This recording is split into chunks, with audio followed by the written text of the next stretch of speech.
샬롬. 우리 주 예수 그리스도께서 주시는 은혜와 평강이 함께하기를 기도하고 또한 축복합니다. 계속해서 창조에 관한 이야기를 하고 있습니다. 오늘은 창조에 관한 이야기 중에 특별히 마태복음 6장 28절부터 30절 말씀을 가지고서 창조에 나와 있는 질서라는 측면을 생각해 보고자 합니다. 제가 읽어봅니다. 또 너희가 어찌 의복을 위하여 염려하느냐? 들의 백합화가 어떻게 자라는가 생각하여 보라. 수고도 아니하고 길쌈도 아니하느니라. 그러나 내가 너희에게 말하노니 솔로몬의 모든 영광으로도 입은 것이 이 꽃 하나만 갖지 못하였느니라. 오늘 있다가 내일 아궁이에 던져지는 들풀도 하나님이 이렇게 입히시거든 하물며 너희일까 보냐. 믿음이 적은 자들아. 아멘. 예수님은 마태복음 6장 28절부터 30절을 통해 염려하지 말라라는 메시지를 전하십니다. 이 구절에서 주님은 들판에 피어있는 백합화를 예로 들어 우리가 염려하지 않고 하나님의 돌보심을 신뢰해야 한다고 가르치십니다. 백합화는 스스로 염려하지 않지만 하나님의 돌보심 덕분에 솔로몬의 모든 영광보다도 더 아름답게 피어납니다. 이처럼 하나님께서 우리를 또한 돌보신다는 사실을 주 예수께서 강조하고 계시는 것이지요. 그러나 이 말씀을 듣고 있는 사람들은 염려할 수밖에 없는 상황에 처해 있었습니다. 그들은 삶의 안정과 평화를 원하지만 그것을 스스로 얻기 어려운 사람들입니다. 주 예수님은 이런 이들에게 참된 평화와 안정이 창조주 하나님께 있음을 알려주시고 그들이 이를 믿도록 이끌어 주십니다. 따라서 우리는 창조의 첫 번째 이야기를 통해 창조주 하나님께서 세상을 어떻게 안정시키시고 평화롭게 하셨는지를 깊이 생각해 보아야 합니다.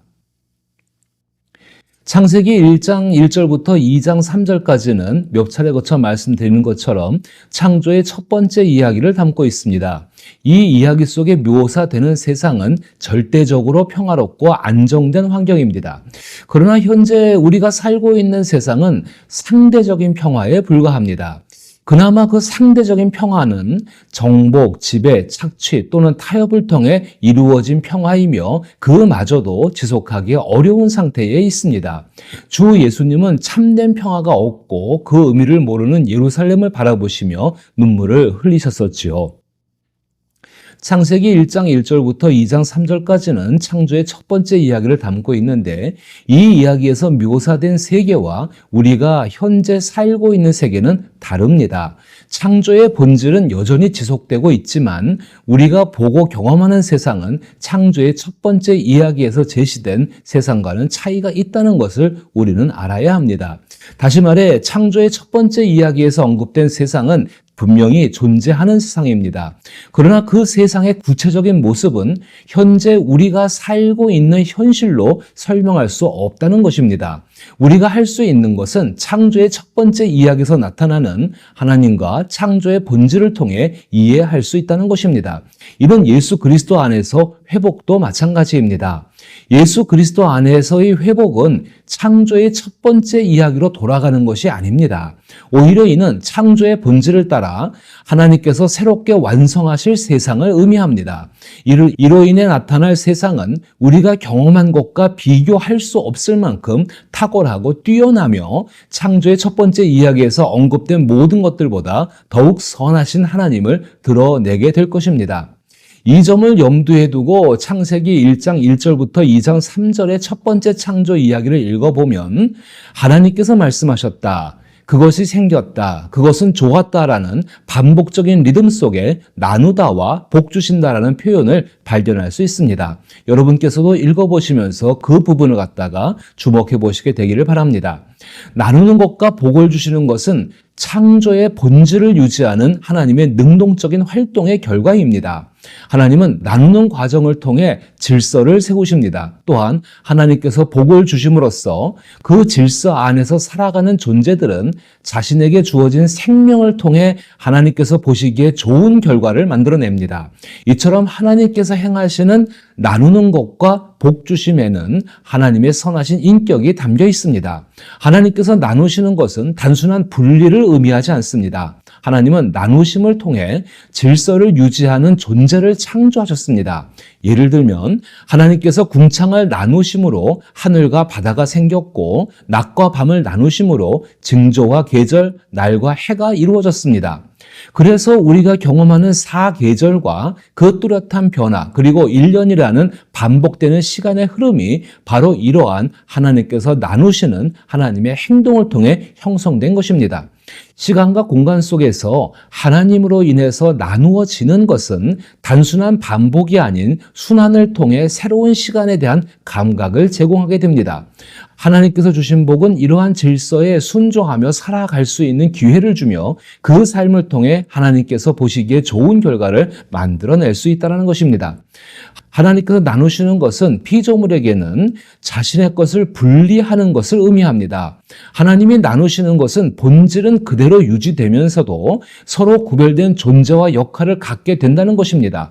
이것은 창조의 질서 가운데 또 창조의 반복되는 순환 가운데 그대로 이루어지고 있는 일입니다. 하나님께서는 6째 날에 땅에게 다양한 생물을 내놓으라고 명령하셨고 땅은 각기 종류에 따라 모든 생물을 내놓았습니다. 바로 이것이 나누는 하나님의 본질 속에서 이루어지는 일이라는 것입니다. 바로 이러한 하나님의 창조의 본질은 지금 이 시대 가운데에도 계속되어지고 있습니다. 앞서 언급한 바와 같이 첫 번째 창조 이야기에서 묘사된 세상과 현재의 세상은 다릅니다. 그러나 나누어지는 것을 통해 본질을 보존하시고 새로운 존재와 역할을 창조하시는 하나님의 창조의 본질은 여전히 이어지고 있습니다.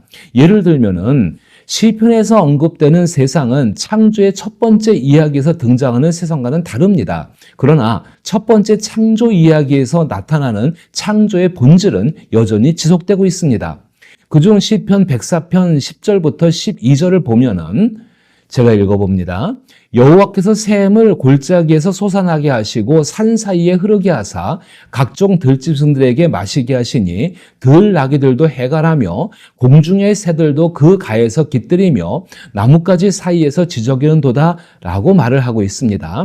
단순히 이것이 산 위에 있는 생 골짜기에서 물이 흘러내려와서 땅을 적시게 되고 그것을 마시는 짐승들, 새들의 이야기로 볼 수 있을 것입니다. 그러나 이것을 창조의 질서, 나누어진다, 그리고 복을 주신다는 두 가지의 개념 속에서 보게 되면은 골짜기에서 솟아나는 샘은 여러 갈래로 나뉘어 흐릅니다.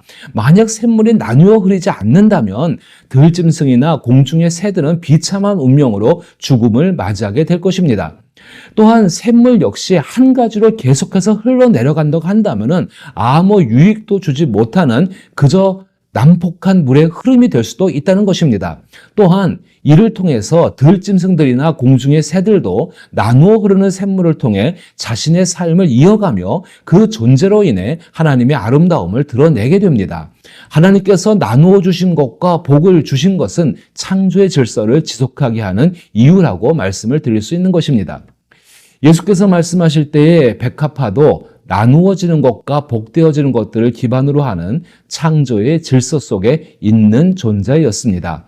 창조의 질서는 첫째 날부터 시작되어서 일곱째 날까지 이어지는 순서를 말하지 않습니다. 그 순서는 이미 순환되는 순서라고 말했고 첫 번째 나타난 안식이라는 표현은 그 순환에 의해서 완성되어진 처음의 모습을 말한다고 말씀을 드렸습니다. 창조의 질서는 우리에게 예측 가능성과 안정감을 줍니다. 반복되어진 일 가운데에서 다시 앞에 일어날 일이 무엇인지를 알게 되어지고 그 일로 말미암아서 안정감을 누리게 된다는 것입니다. 그 안정감 속에서 우리는 평화를 얻을 수가 있습니다.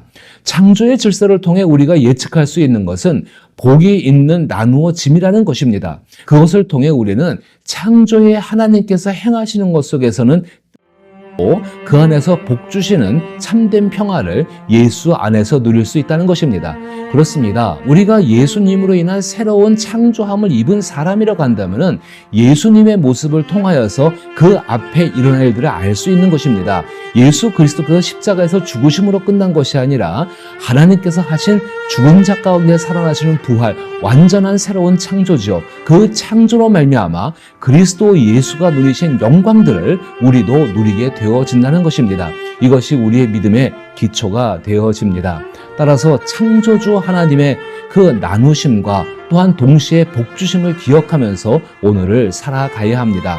이런 창조주 하나님을 믿으며 예수 안에서 특별히 염려하지 않기를 축복합니다.